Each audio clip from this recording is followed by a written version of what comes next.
eben das, wo Geiss weiden, die Artenvielfalt eben gross ist. Wenn man mit Schaf abweidet, das wäre auch eine Option oder eine Variante, um diese Gelände abweiden.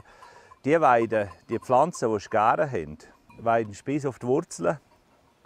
Und die sterben dann aus. Und Geissweiden, wir sehen es da auch, immer nur darüber weg. Also bis auf die Wurzeln fressen die nie eine Pflanze. Und die fressen zum Beispiel auch,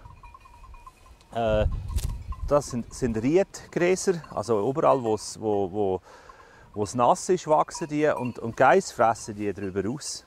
Und Schafe würden die stehen lassen und wenn man das Jahr für Jahr macht, dann entstehen so Bühlen und mit der Zeit vergandet es. Und da verstehe ich dich, das ist auch gut, ha? Ja, du kommst natürlich immer.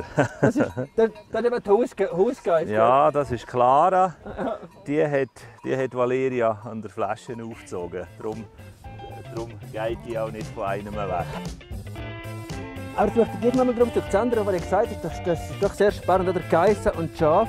Und eigentlich ist das ja so, auch du auch nicht vorhin erzählt, aber überlegt nur mit Geissen quasi. Oder die können den Kreislauf so wie schliessen, oder? Sie fressen das Gras oben runter, und das nachher geht die Erde wieder düngen. Und das ist auch die Vielfalt dann auch, oder? Ganz genau. Das hatten wir ja früher eigentlich auch viel gehabt, wo man noch gewillt geheuert hat. Ja, erzähl mal, dann Ja. nicht wundern. Wir sehen da unten den Stall. Und das ist früher geheuert. Ja. Ich habe als Bub noch da unten im Stall noch die Galten. Also die Galten heisst das Jungvieh, die noch keine Milch geben. Im Herbst nach der Schule musste ich immer also am Morgen vor der Schule und am Abend nach der Schule da unten gehen die Galtenhirten in dem Stall. Und dann haben wir das geheuert. Also mein Vater hat das noch alles mit der Sägisse gemäht da. Ah, was? Und und danach hat man es gedörrt und da unten im Stall danach ausgehirtet. Hast du das aufheizen? Ja, wenn das Wetter nicht war, hat man es auf Heinzen da. Ja. Auch. Es hat eigentlich an allen diesen Ställen hat's auf der äußeren Seite immer Heinzen gehabt.